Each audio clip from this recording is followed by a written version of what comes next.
말씀을 나누면은 좋을 것 같습니다. 오늘 본문 말씀은 창세기 18장 1절에서 15절의 말씀입니다. 먼저 한번 교독해서 같이 한번 먼저 읽어보면은 좋을 것 같습니다.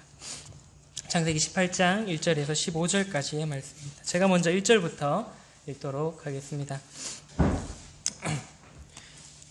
여호와께서 마브레의 상수리 나무들이 있는 곳에서 아브라함에게 나타나시니라. 날이 뜨거울 때에 그가 장막문에 앉아 있다가 눈을 들어 본즉 사람 셋이 맞은편에 서 있는지라. 그가 그것을 보자 곧 장막문에서 달려나가 영접하며 몸을 땅에 굽혀 이르되 내 주여 내가 주께 은혜를 입었사오면 원하건대 종을 떠나 지나가지 마옵소서. 물을 조금 가져오게 하사 당신들의 발을 씻으시고 나무 아래에서 쉬소서. 내가 떡을 조금 가져오리니 당신들의 마음을 상쾌하게 하신 후에 지나가소서. 당신들이 종에게 오셨음이니이다. 그들이 이르되 내 말대로 그리하라.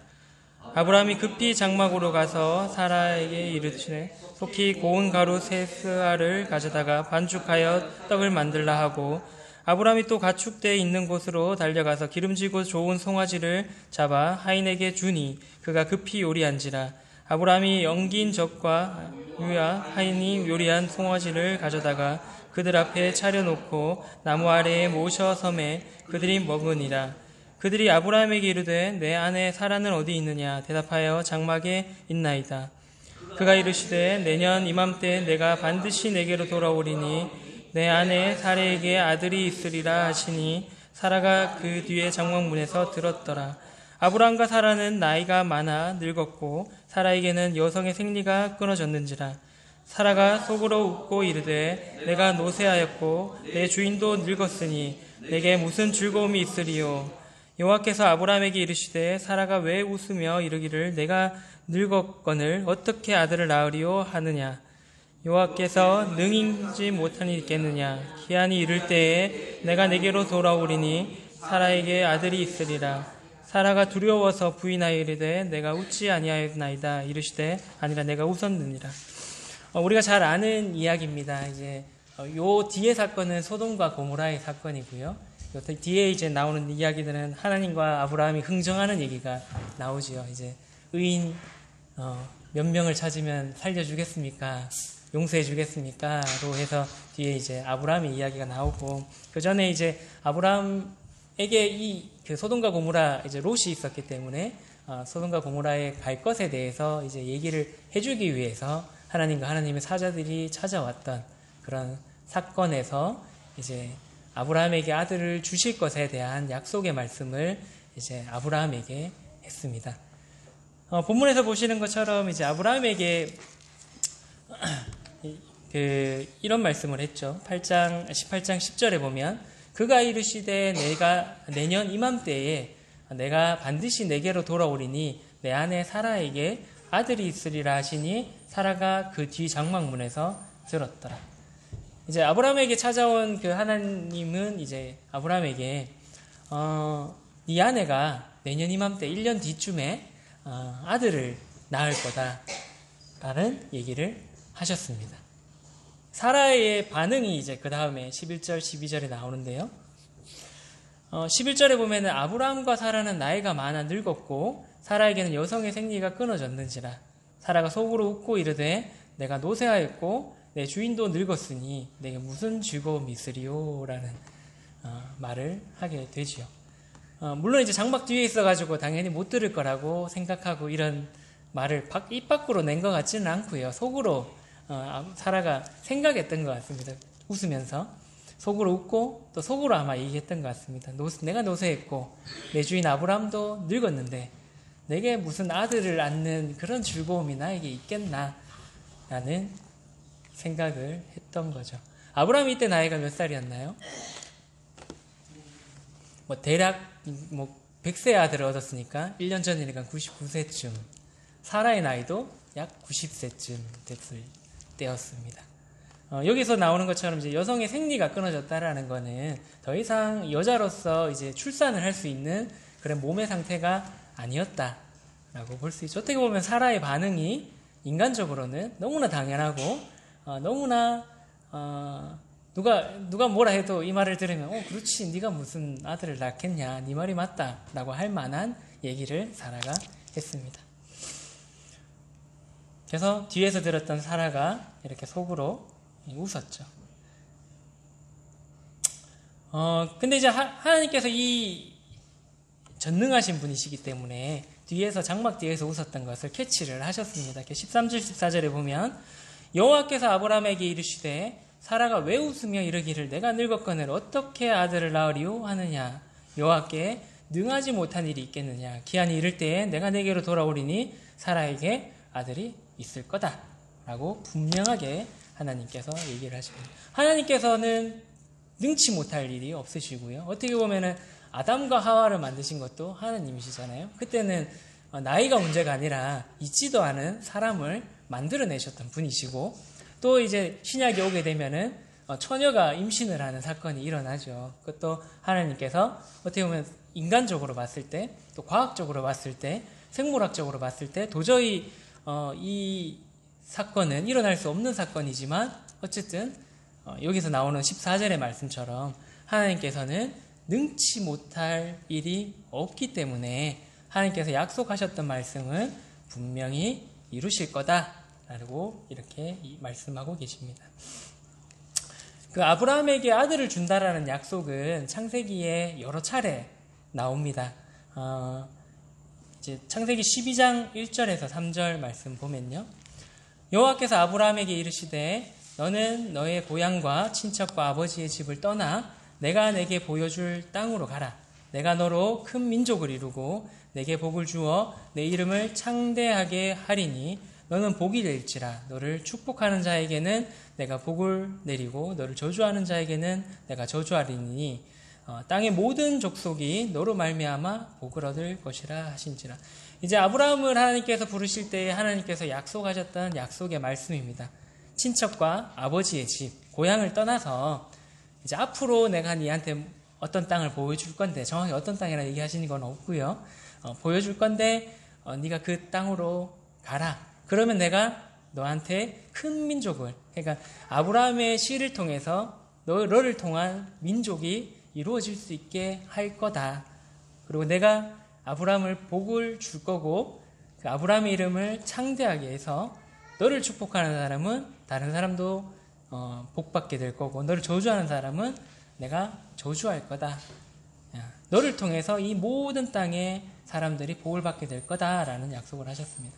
그래서 아브라함을 통해서, 그때 당시에도 자식이 없었지만은 아브라함을 통해서 분명히 큰 민족을 이루게 하고 네 자손을 통해서 이런 복들이, 하나님의 복들이 이 온 세계에 이루어질 수 있도록 하겠다라는 하나님께서 약속을 하셨던 거죠. 그래서 아브라함은 이제 지시할 땅 이제로 떠나게 됩니다. 그리고 이제 또 15장 4절에서 7절에도 이제 하나님께서 한 번 더 말씀을 하시는데요. 여호와께서 말씀이 그에게 임하여 이르시되 그 사람이 내 상속자가 아니라 내 몸에서 날 자가 내 상속자가 되리라 하시고, 그를 이끌고 밖으로 나가 이르시되 하늘에 우러러 무별을 셀 수 있나 보라. 또 그에게 이르시되 내 자손이 이와 같으리라. 아브라함이 여호와를 믿으니 여호와께서 이를 그의 의로 여기시고 또 그에게 이르시되 나는 이 땅을 내게 주어 소유를 삼게 하려고 너를 갈대아인의 우르에서 이끌어낸 여호와니라. 자식이 없어서 하나님께서 또 약속하실 때 이제 아브라함이 살짝 불평을 얘기를 합니다. 야, 이러다가는 내 종이 내 상속자가 되겠습니다 라는 얘기를 하고 난 뒤에 하나님께서 대답하신 그 구절들입니다. 그래서 아니다, 네 종이 네 상속자가 되지 않는다. 네 몸에서 난 상속자가 진짜 상속자가 될 거다. 네 아들을 꼭 줄 거고, 그 아들들이 어떻게 될 거냐면 무별을 보여주시면서 이 별들만큼 많아지게 될 거다. 큰 민족을 이루게 될 거다라는 약속의 말씀을 한 번 더 또 아브라함에게 해주십니다. 그래서 이제 아브라함은 그 말씀을 여기 보면은 믿었다라고 되어 있고요. 그래서 하나님께서는 그 믿은 아브라함의 믿음을 보고 의롭게 보셨던 것이죠. 그래서 또 한 번 더 하나님께서 아브라함에게 이 약속의 말씀을 해주셨습니다. 그 다음에 또 그 창세기 17장 4절에서 8절에 보면 또 한 번 더 약속의 말씀을 해주시는데요. 보라, 내 언약이 너와 함께 있으리니 너는 여러 민족의 아버지가 될지라. 이제 후로는 내 이름을 아브람이라 하지 아니하고 아브라함이라 하리니 이는 내가 너를 여러 민족의 아버지가 되게 함이니라. 내가 너로 심히 번성하게 하리니 내가 내게서 민족들이 나게 하며 왕들이 내게로부터 나오리라. 내가 내 언약을 나와 너 및 내 대 후손 사이에 세워서 영원한 언약을 삼고 너와 내 후손의 하나님이 되리라. 내가 너와 내 후손에게 내가 거류하는 이 땅 곧 가나안 온 땅을 주어 영원한 기업이 되게 하고 나는 그들의 하나님이 되리라. 많은 민족의 아버지라는 뜻이 바로 아브라함의 이름의 뜻입니다. 그래서 아브라함의 후손은 이제 큰 민족이 될 거고 또 그 후손들 중에서 왕들도 나오게 되고 또 아브라함의 하나님이 될 뿐만 아니라 그 후손들의 하나님도 되겠다라고 약속해 주셨고 이 약속이 영원한 언약으로 삼겠다라고 하나님께서 약속을 해 주십니다. 하여튼 엄청난 약속이죠. 이 약속은 지금도 유지가 되고 있습니다. 이스라엘 백성들을 하나님께서 버리신 것이 아닙니다. 이 성경의 흐름상 물론 이제 이스라엘 백성들이 예수님을 독생자 아들을 배척했기 때문에 지금 고통당하고 어려움에 있는 부분들은 있지만은 결국에는 이 약속을 이루실 것이고 또 이 아브라함에게 하셨던 약속들이 결국에는 영원한 기업이 되게 하시는 그 약속들은 이루실 것입니다. 그래서 일단 이런 약속들이 있었음에도 불구하고 아까 보셨던 본문의 말씀에서는 사라는 이제 하나님의 말씀을 듣고 속으로 웃었습니다. 네이버에 찾아보니까 웃음의 종류가 이렇게 정리가 되어 있던데요. 이제 미소, 소리를 내지 않고 빙긋이 웃는 웃음, 김시안이가 잘하는 웃음입니다. 그냥 아무 이유 없이 쳐다봐주면 씩 웃어주는 사람을 기분 좋게 하고요. 그런 웃음입니다. 실소, 알지 못하는 사이 툭 터져나오는 거나 참아야 하는 자리에서 터져나오는 웃음. 보통 좀 어이가 없을 때 나오는 웃음들이겠죠. 그 다음 홍소, 전 처음 들어봤는데요.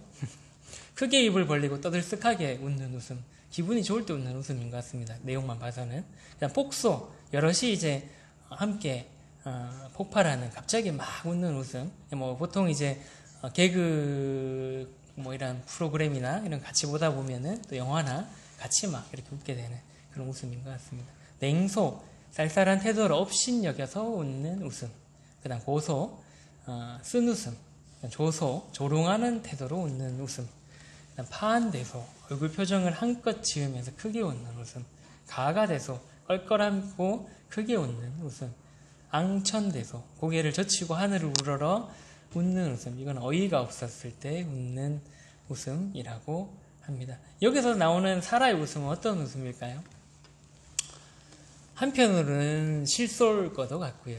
아이고, 하나님께서 뭐 저런 또 말씀을, 내가 벌써 나이가 90인데 또 한편으로는 이제 냉소도 될 수 있을 것 같고요.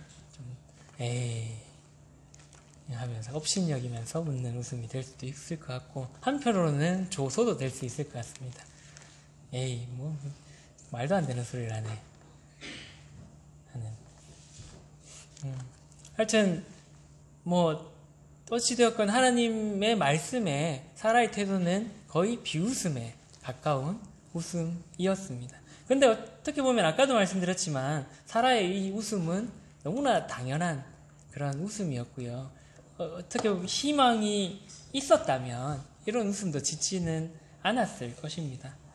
근데 이제 재밌는 거는 아브라함이 17장 17절에 보면 똑같은 웃음을 짓는 모습이 나오거든요. 17장 17절에 보면은 사라와 동일한 웃음을 지었는데요.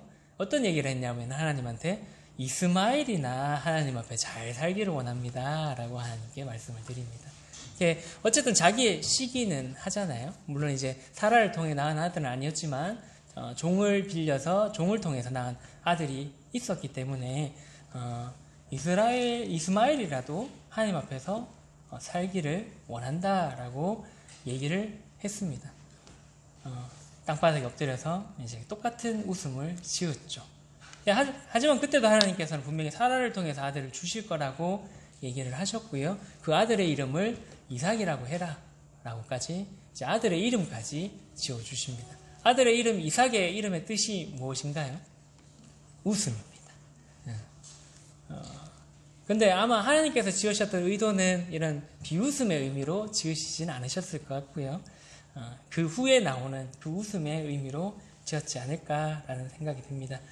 그래서 이제 사라는 이렇게 비웃음을 했고 아브라함도 믿음이 흔들렸지만은 결국에는 하나님께서 그 약속을 이루시게 되시는데요. 창세기 21장 1절에서 7절까지 말씀 한번 제가 읽어드리겠습니다.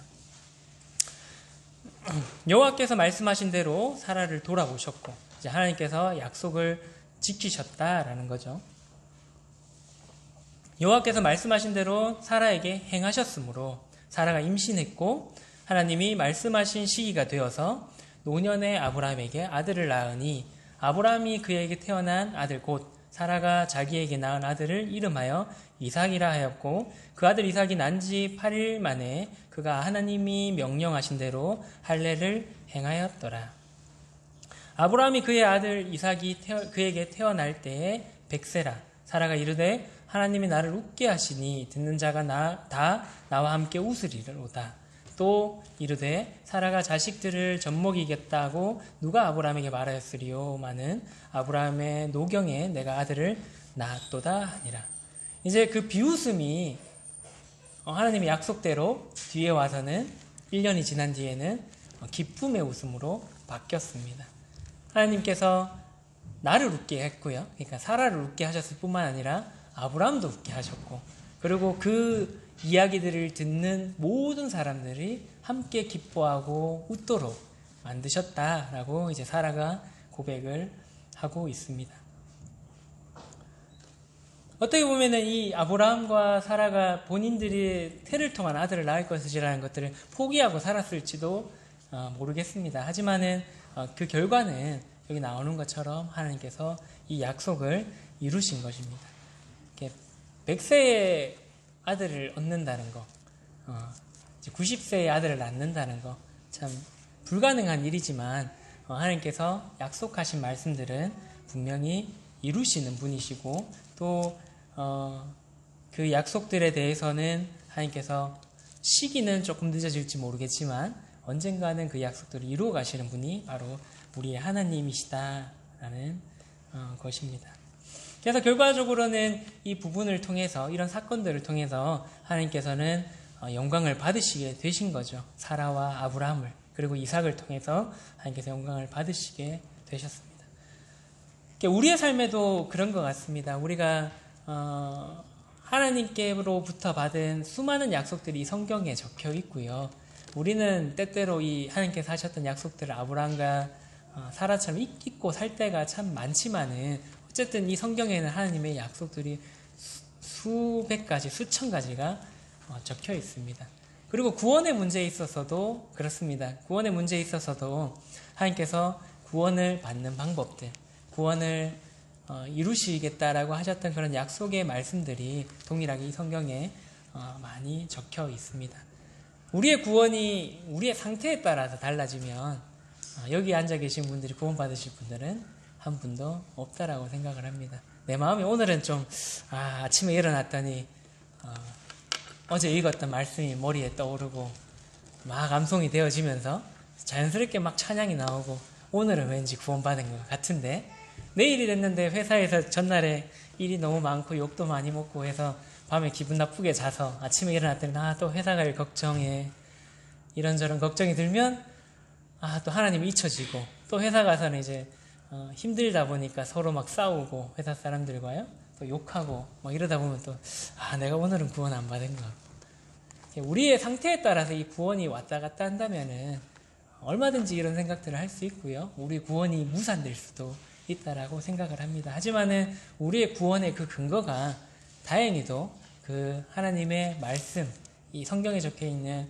구원의 약속의 말씀들에 달려있기 때문에 우리의 구원은 하나님의 말씀을 바꾸시지 않는 이상은 변하지 않는다라는 게 참 감사할 일인 것 같습니다. 그래서 이제 우리가 좀 더 믿음 안에 살기 위해서 구원과 관련된 약속의 말씀들 또 한번 같이 살펴보면은 좋을 것 같습니다. 먼저는 요한복음 3장 16절 주일학교 때 주구장창 외웠던 말씀인데요. 하나님이 요즘에 좀 성경이 좀 바뀌어가지고요. 제가 외운 거는 하나님이 세상을 이처럼 사랑하사 독생자를 주셨으니 이는 저를 믿는 자마다 멸망치 않고 영생을 얻게 하려 하심이니라가 제가 주일학교 때 외웠던 성경이고요. 지금 성경이 조금 바뀌어가지고 하나님이 세상을 이처럼 사랑하사 독생자를 주셨으니 이는 그를 믿는 자마다 멸망하지 않고 영생을 얻게 하려 하십니다. 하나님께서 이 구원을 시작하신 이유에 대해서 구원을 계획하신 이유에 대해서 명확하게 나오고 있는데요. 하나님께서 세상을 엄청 사랑하셨기 때문에 이런 구원을 계획하시고 이루실 것을 준비하셨다라고 얘기를 하십니다. 이처럼 사랑했는데 어떻게 사랑했냐? 독생자를 주실 만큼 사랑했다라고 이제 성경에 분명하게 기록되어 있습니다. 그래서 이 약속하신 말씀이 신약에 와서 마태복음 1장 22절에 이루어지게 되는데요. 아들을 낳으리니 그 이름을 예수라 하라. 이는 그가 자기 백성을 그들의 죄에서 구원할 자이심이니라 하니라. 이 말씀은 지금도 유효하고요. 아들이 이 땅에 왔는데 이 땅에 오신 목적이 자기 백성, 이스라엘 백성 뿐만 아니라 하나님이 사랑했던 이 세상에 있는 모든 사람을 위해서 그 모든 사람을 구원하기 위해서 이 땅에 오셨다. 구원자로서 이 땅에 오셨다라고 분명히 성경에 기록되어 있습니다.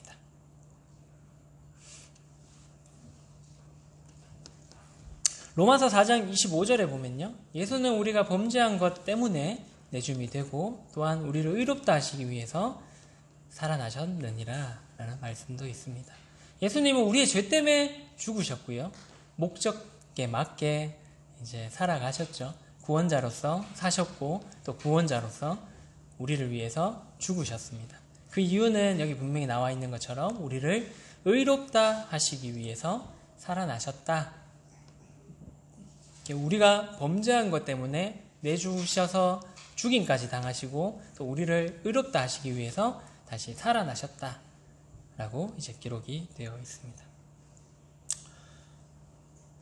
그래서 우리는 예수님처럼 다시금 영원히 살아갈 수 있는 소망을 가지게 됐고요.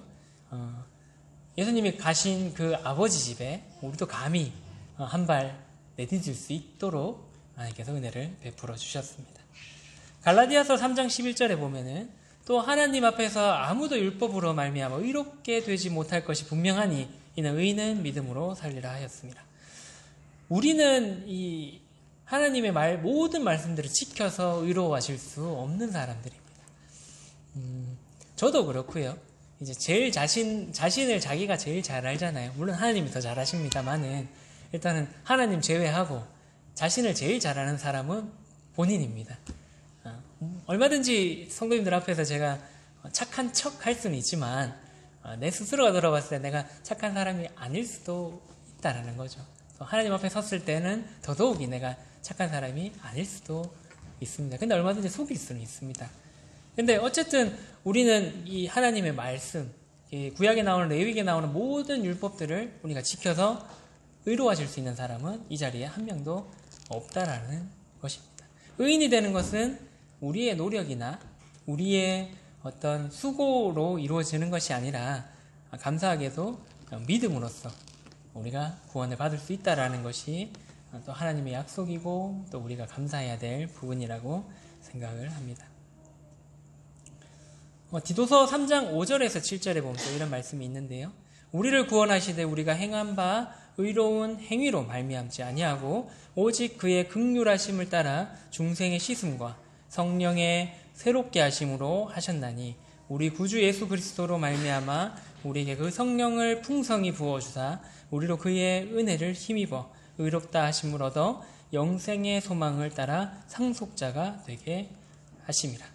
우리의 구원의 근거는 우리의 행위나 우리의 상태에 달려있지 않다라고 성경은 분명히 말씀하고 하고 있습니다.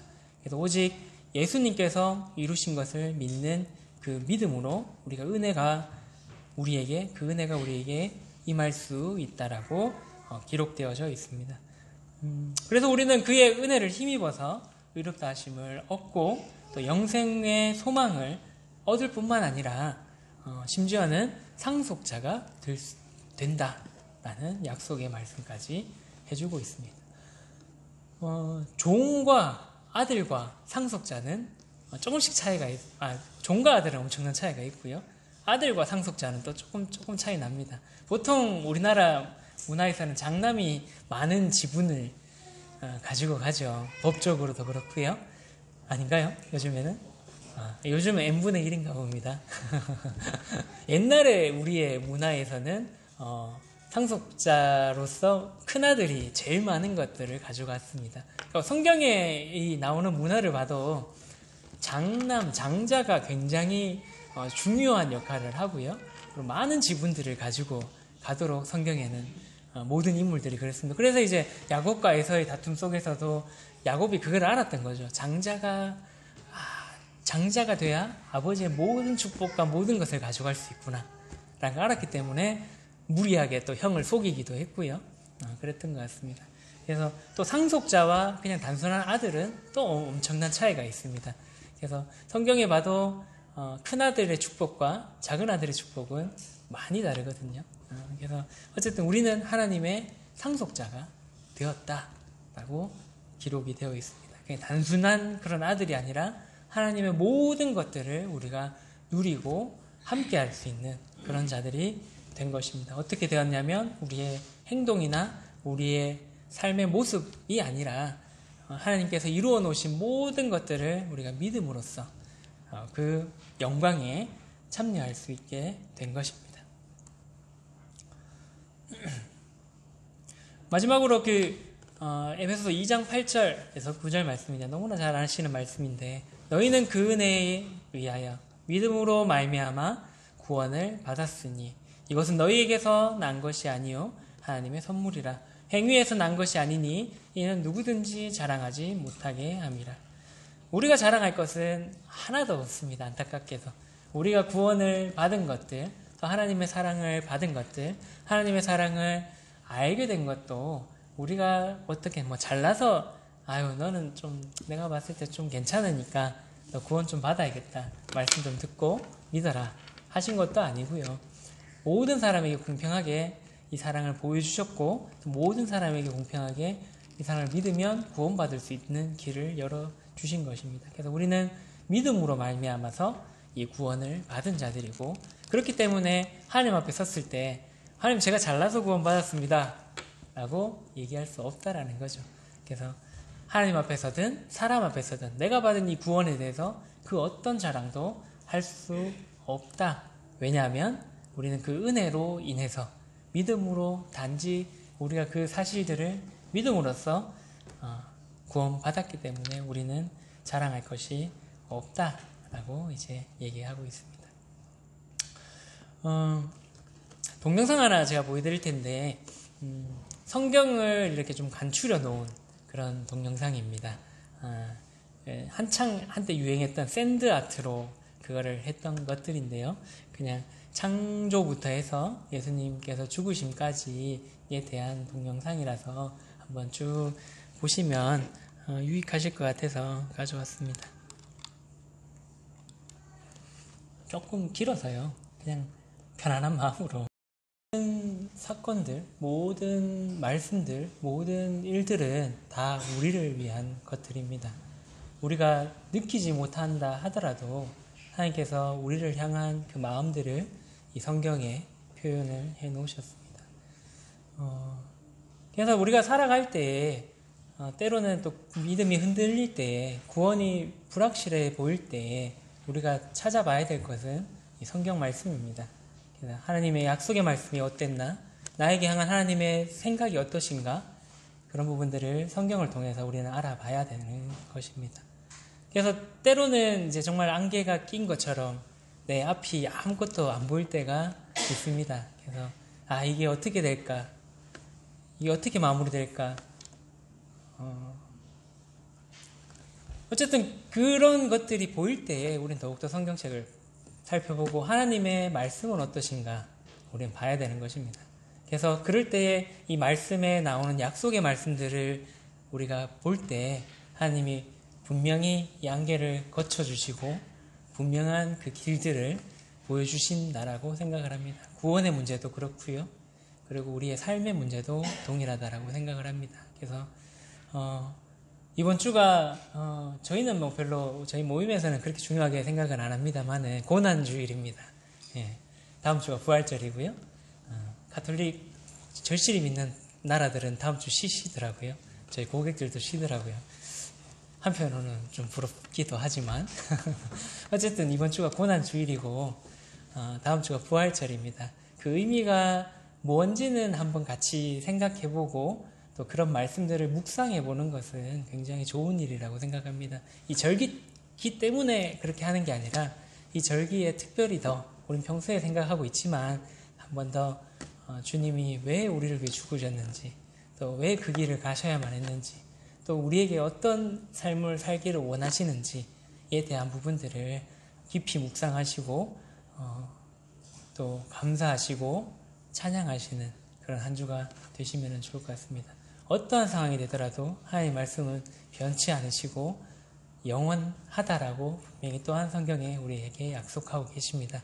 이 약속의 말씀에 근거하셔서 또 약속의 말씀을 힘입어서 일주일 또 살아가시면 좋을 것 같습니다. 기도하고 마치도록 하겠습니다. 사랑해 주님 감사를